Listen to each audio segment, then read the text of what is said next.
All right, guys. So I am doing some, you can call it junkyard clearance testing. And this is not exactly the degrees that it's at because I know this degree on this 318 is off, but it's what that says on that little mark there. Relatively close. It's not like perfect, but it can give me an idea of generally how close it does get.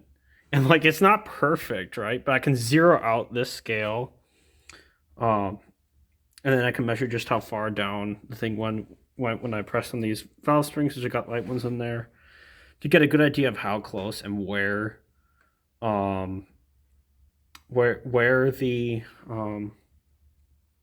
valves are closest in reference to that at least, so I know generally how much like minimum clearance we have.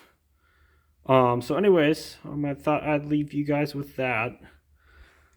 Because that's what I'm doing is some junkyard clearance measuring just to see how much we got, and then kind of know where on the wheel or so, because it was 4 degrees about here on the exhaust is about where it was minimum. So if it's 4 degrees after where the intake is like minimum or whatever, then I know that this is generally pretty close. But if this isn't close, then I'll know that top dead center is probably somewhere in the middle between here and here on my marking, even though it's not quite perfect. So then I can kind of what I'll do is I'll find whichever one's closer, exhaust or intake.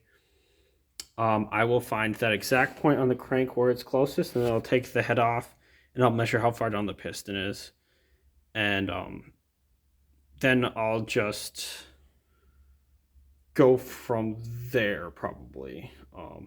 Well, actually, what I might have to do is I might have to do it for intake and exhaust to figure out, and if there's an average between the two of how far down the piston is, then I will, um, do